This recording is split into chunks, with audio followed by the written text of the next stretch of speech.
Hey everyone. Hello. Let me get myself together for all of us. How are you guys? I am just checking in. And I wanted to deliver a little message for everyone.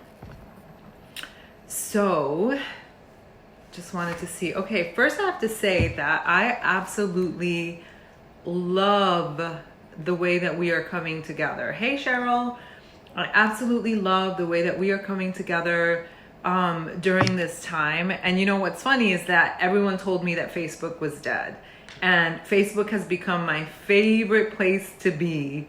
Hi Mickey, darling. Okay, so I don't want to start crying right now, but it was funny. I was just having a conversation with Mickey, who just, hey beautiful. We were just having this conversation and I felt really called to do this live video. So when all this stuff started happening, right? I'm actually, how many of you are empaths? That means that you feel the weight of the world, right? That you are able to easily connect with other people who, hey Robert, and all these faces that I know. My hairstylist, don't you worry, I will be back with my freaking roots. I've got lots of gray hairs, especially after this, right? But anyway, so I am an empath, and actually there is an empath gene. I have tested, and in my genetics it says that I am an empath, and that just basically means that I, like so many of you, just absorb the pain, right? And it's so easy during this time to allow yourself to crumble in the face of what's happening and to get so depressed. And so my technique, my strategy, my weapon is to ask myself, how can I serve? How can I serve my community when shit seems to be falling apart, quite frankly, right? And it's, one of the choices that we have is to just crumble, to just fold, to have a fatalistic mentality and to think that the world is ending, and it's not ending, but it is a grave situation, right? They say that this is going to be worse than the Great Depression. And that was bad. So they say that this is going to be worse than that. So when this situation is happening, the first question that I am asking myself is, how can I serve? How can I give back? And I am a teacher at heart. I have a PhD, and I have been teaching since I was 23. And then when I started my business, that's a different kind of teaching.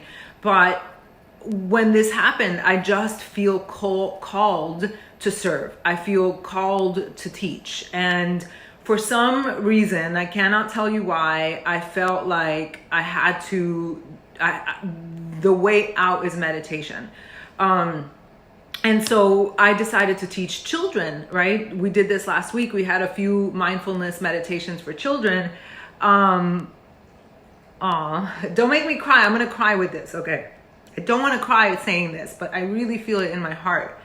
So we don't have children, and I understand we have 4 dogs, and the dogs feel my anxiety, by the way. So my anxiety was very high, and my gift is the gift of teaching. Like, I know that God put me on this earth to teach.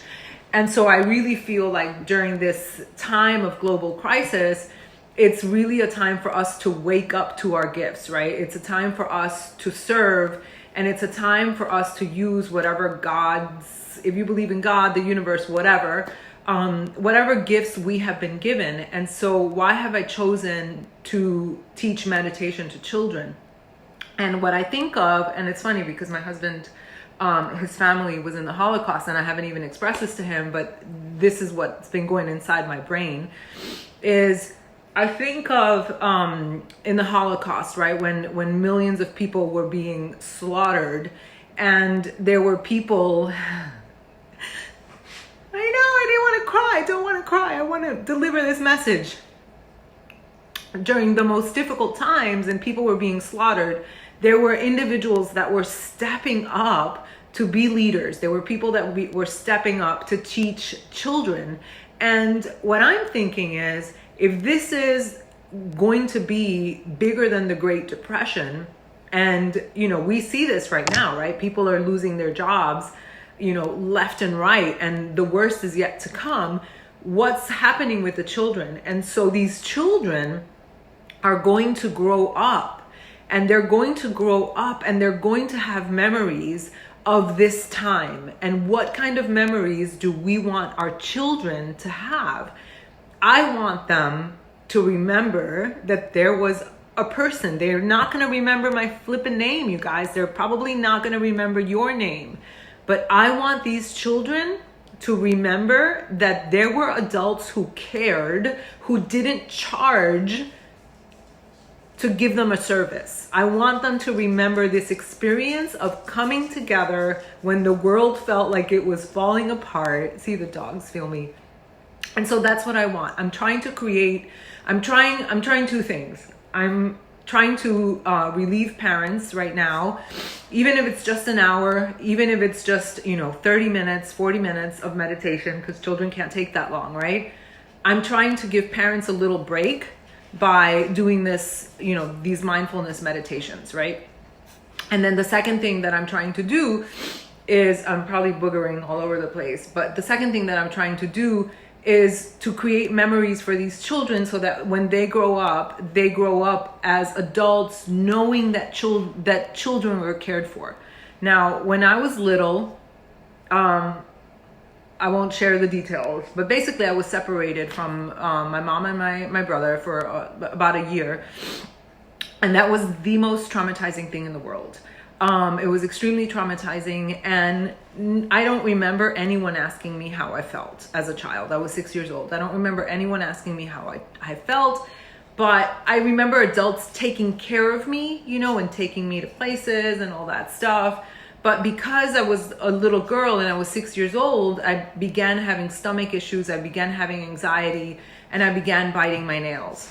And I remember even wetting the bed and, number 2 in the bed at nighttime. And this is a child, right? And it's, I think that I think things have changed.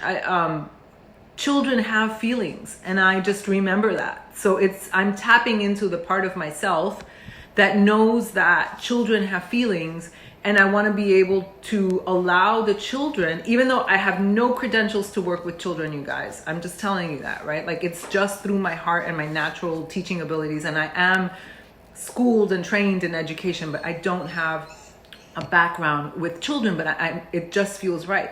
And so, if you saw these children, there were about 70 children on the first time and about 40 or so children the second time.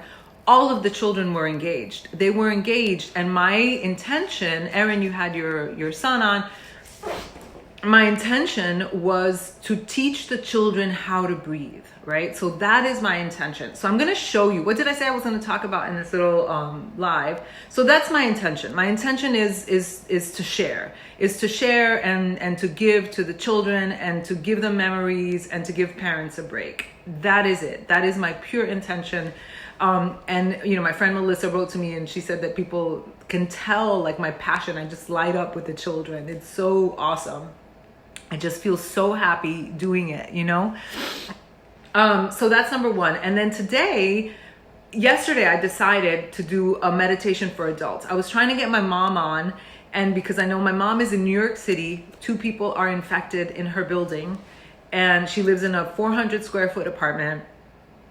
She must be going freaking nuts. She's 80 years old, and she can't, I'm telling her not to leave the apartment because it's New York City. She's 80 years old, right? So and she was going out and to the stores and stuff. And I told her I had to send her a scary video to scare the heck out of her so that she could stay put. So anyway, I was trying to get my mom on to meditate with us, just to give her things to do. And I wasn't able to teach my mom how to get onto Zoom. So if somebody on this call, I would also like to think of the seniors.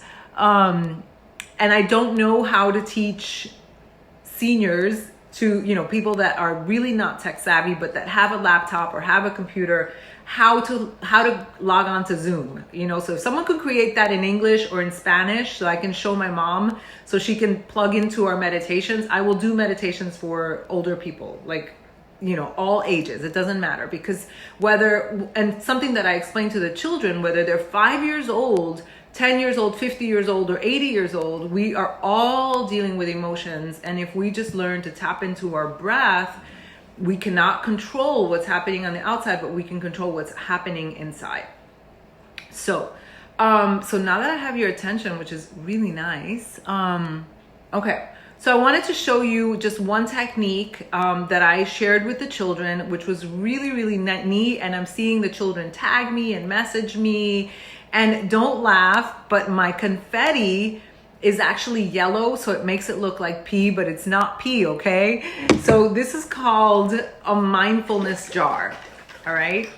So this is, and again, this is something that is for children, but it totally works on us for adults, okay? So these are our thoughts, and I raise your hand, say amen if you can totally relate to what I'm saying. These are our thoughts, guys. This is us right now, right? Hold on. This is us right now. All the emotions, all the feelings. And what happens when we learn how to breathe and how to focus on our breath is that our thoughts kind of just ease down. They ease down, they settle, and they just get calm. And so many of us are future tripping, right? We are time travelers. And I have a mentor who tells me, B, stop future tripping. I think we're all guilty of that, and we're especially guilty of that right now. So I'm not looking at your comments right now, but I'll look at them afterwards. And so we are time travelers. We are constantly obsessed with the past, things that we said, things that we did, things that we didn't do. And then we are absolutely right now, most of us, obsessing about the future, right? We are worried about the future, and rightly so. But when we are constantly in the future, we are not able to enjoy the present. And if you are on this call, and I know a lot of you are struggling right now with anxiety, with depression, I mean, things are kicking up for you and you're stir crazy. But if you are able to really just be in the moment with your breath, then you can't be in the future. This is the future, the past, the craziness of our thoughts. But if we're able to just settle in with the breath, then things are going to calm down for us. We're going to be able to take a deep breath. We're going to be able to enjoy our family, our kids, and do the things in our house that we probably haven't been able to do for a long time because we've been so busy, right? So I don't know, since I have you guys on, would you like to do a meditation with me? And I'm happy to do it. I mean, I can't see you, right? And so I will be leading meditation sessions for free every day for children and for adults. I just have to get my little schedule ready. Yeah, let's go ahead and do it, you guys. Anyone that wants to stay on, you can stay on. And if you don't want to stay, I don't know where. Oh, my phone is there. I was going to say, where's my phone? So some of the benefits. All right, let's do it, you guys. So some of the benefits of mindful breathing meditation are it relieves pain.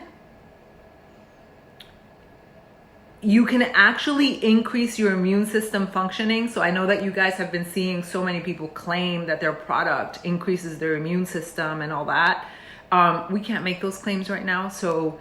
But meditation actually increases your immune system functioning. It's free. We have a better sense of control when we do meditation. Increased self-awareness.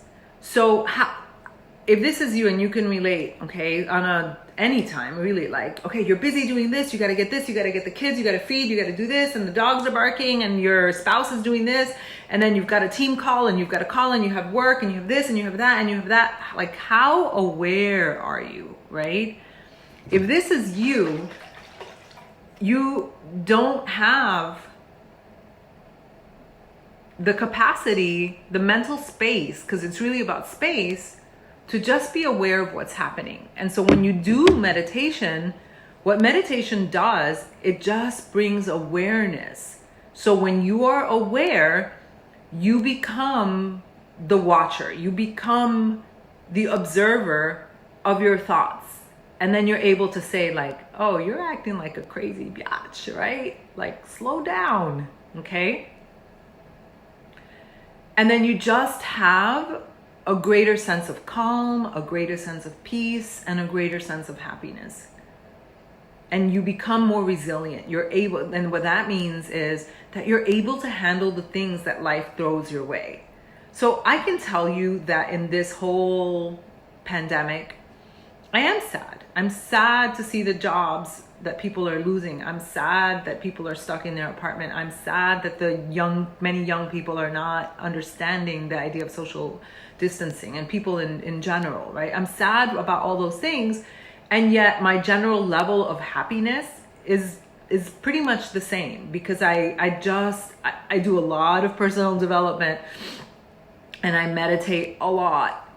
Just in general, not even through this thing. But now it's like I have all these tools that I've learned over the past years that I feel called to share with you. Okay? So to define mindfulness, it's just cultivating awareness of your experience in the present moment. It's just becoming aware of what's happening in the present moment so that you could live this moment fully. Okay? And so you don't lose your in what's happening. Okay? So we are going to begin, and so I want you to, and if you're not down with this, that is cool. You can hop off, you can think it's funny, but I want you to check in with me a little bit later and tell me how you feel, okay? All right. So I want you to find a comfortable, and then I'm gonna ask you to close your eyes. I'm not watching you, but find a comfortable position, either sitting or laying down.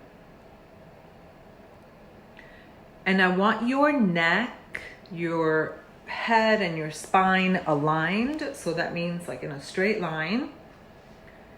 Go ahead and uncross your legs if they're crossed. And let your hands rest quietly in your lap or by your sides. If you've got anything that's tight, go ahead and loosen everything. Go ahead and close your eyes.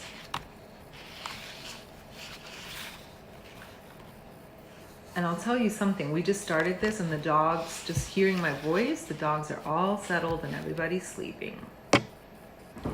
So for anyone who's just joining, we are about to meditate for about, 10 minutes. As your body settles and your eyes close, bring your awareness to your breathing. Just notice the breath coming in and the breath going out. Follow the breath with your awareness. Follow your breath all the way in and follow the breath all the way out. And if you're doing this exercise, you should not be typing right now. Just breathing in and breathing out. You're not trying to change your breath in any way.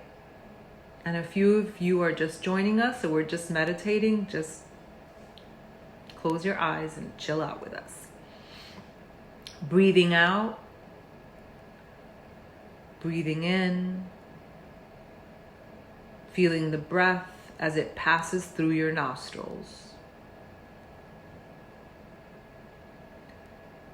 Keeping your awareness lightly and gently on your breath, breathing mindfully in the present moment. And you can repeat this with me inside your quiet breath, quiet mind. Breathing in, I know I am breathing in.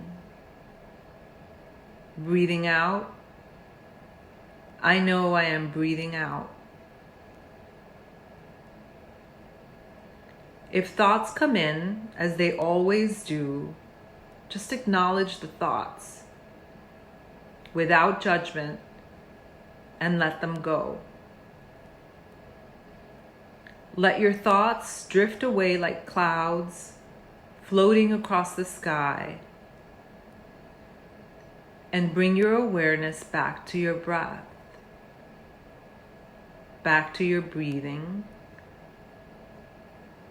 back to the present moment. Breathing in, I know that I am breathing in. Breathing out, I know that I am breathing out. Each time your attention moves away from the breath, distracted by a thought about something you have to remember, something you have to remember to do perhaps, or maybe something that's bothering you or something that's worrying you, notice the thought, acknowledge the thought, and then let it go. And bring your awareness back to the breath, back to the present moment, letting your full awareness be on the breath as it comes in and as it goes out. Noticing the familiar rhythm of the breath. Meditation is not about not having any thoughts. It's just about not engaging with the thoughts and going into the story. Just let them be, let them go, set them free. Breathing in, say to yourself, I calm my body. Breathing out, I smile. And put a gentle smile on your face. When you bring awareness to the breath in this way, you are connecting the mind and the body in the present moment. The word for breath and the word for spirit in many languages is the same. So, bringing your awareness to your breath connects mind, body, and spirit in the present moment. Repeat to yourself, dwelling in the present moment, I know this is a wonderful moment. Dwelling in the present moment, I know this is a wonderful moment. So we're meditating. For those of you guys who just came in, you can watch the replay. Continue to mindfully breathe in this way for as long as you like, following the breath all the way in, noticing the slight pause at the turning point as the in-breath becomes the out-breath. And following the breath all the way out, noticing the brief pause at the turning point as the out-breath becomes the in-breath. aware of the steady, familiar rhythm of the breath. I'm going to be quiet for 1 full minute. And so just breathe in, noticing the breath, and breathe out, noticing the breath, the temperature of the breath. If you have thoughts, just label them and say thought, thinking. Okay, on 3, 2, 1, I'll be quiet for a full minute.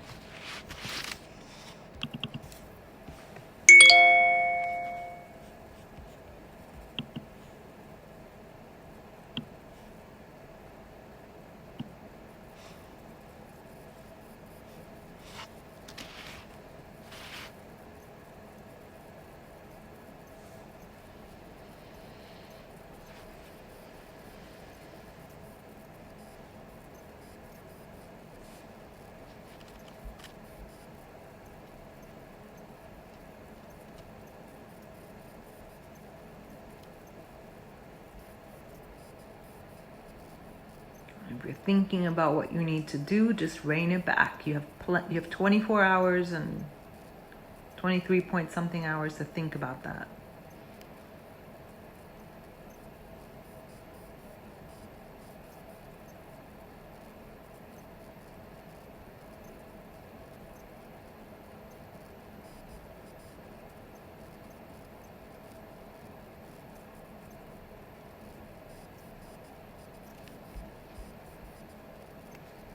All right. As we bring this meditation to an end, keeping your eyes closed for just a little while longer, take a moment to notice how you are feeling. Go ahead and check in with yourself.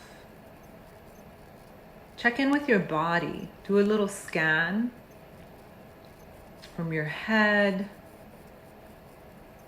your neck, your face, your shoulders.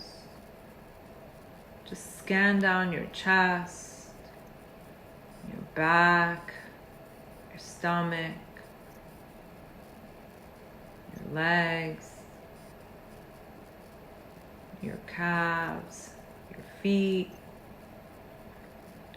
Check in with your mind.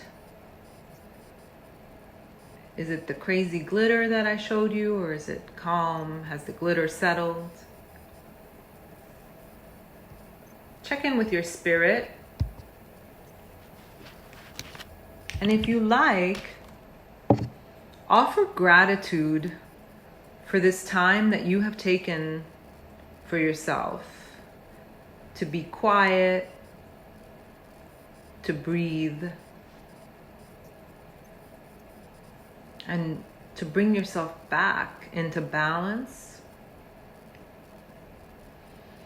And if you wish, go ahead and send some love and peace and healing into this world that needs it so badly right now. So from your heart, just send out healing and love and good feelings.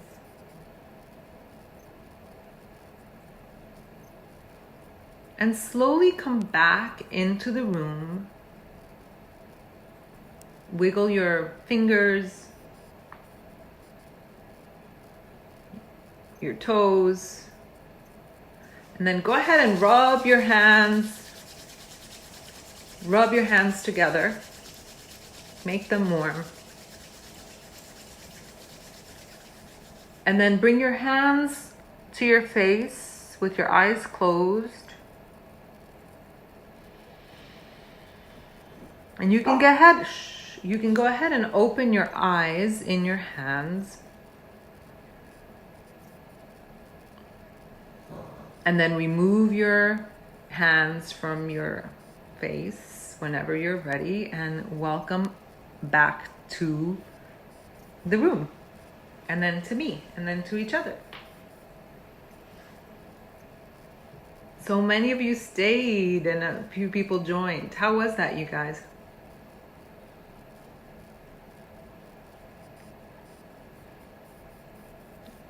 Hello? Hello? Is anybody there? How was that? You can type to tell me how it was. Or am I disturbing your zen? Hi, Valerie. Yeah, I'd love to know really like your experience. Centered, amazing. It was good. Awesome, Barbie. Thank you. You're so welcome. Wow, that was awesome. So how do you feel? Like, what do you feel? Powerful. You did it too, Saudi. Yay. So we are able to carry this sense of calmness into our lives.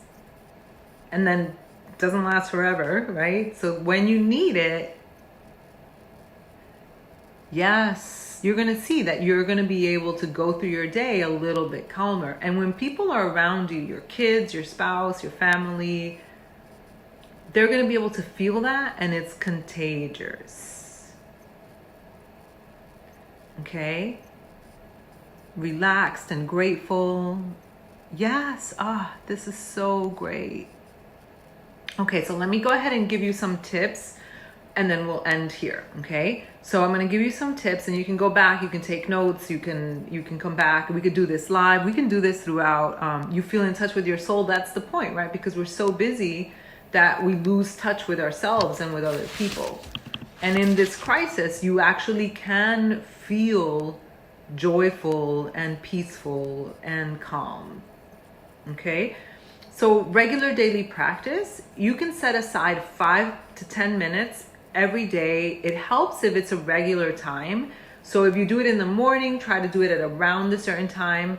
And if you do it at nighttime, you'll actually sleep better. I have a confession for you. So wine, for example, for those of you who are stocking up on wine, it actually doesn't help you. It might make you feel better in that moment, but at nighttime, your sleep is disrupted. So last night I had a glass and a half of wine and my sleep was awful. Okay. And I always have to learn that bad lesson. But when you meditate, it actually gives you true peace, true calmness, and you're actually able to sleep better. So if you set aside 5 to 10 minutes at a regular time in the morning and then in the evening, that'll help you. And it just really helps to do it regularly.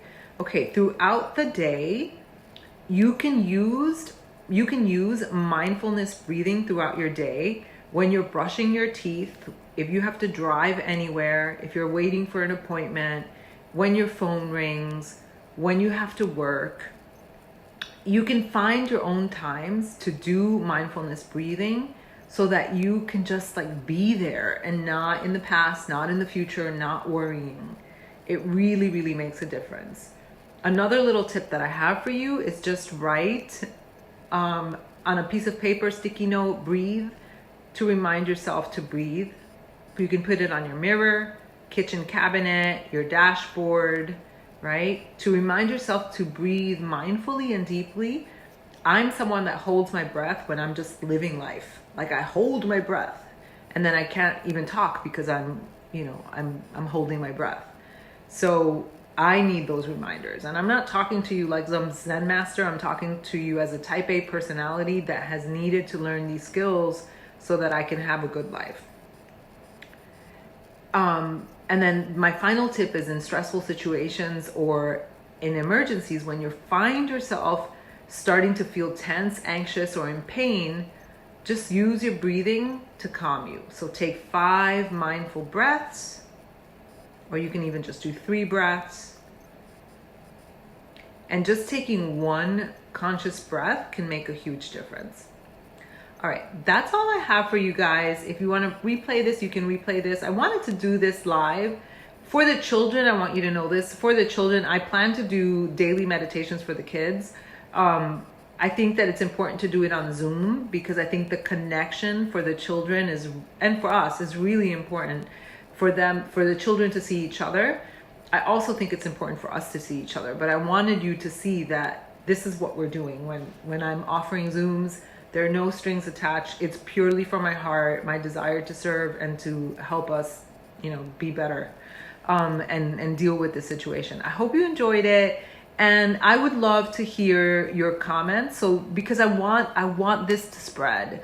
My friend Mickey or Saudi was telling me, one of them was saying how the government is asking for mental health professionals to share their gifts, right? Because so many of us need it. So I'm not a mental health professional, but I'm just sharing what I know, what I love, what I love to do for myself. And so if I can share this gift with other people, then I'm gonna do my part. So, share away. I'll be posting, when the meditations are, and I'm so excited. Thank you so much for joining me. I hope that this was helpful to you guys. I love you. And remember that your breath and breathing and mindfulness are always available to you, and that it really does make a difference. You really can have better days. So can I host a yoga class? No, because I don't have insurance for yoga. So I don't want to get in trouble with that. But we have the Beachbody workouts that you can message me and I'll give you free stuff. All right. Love you guys. Bye.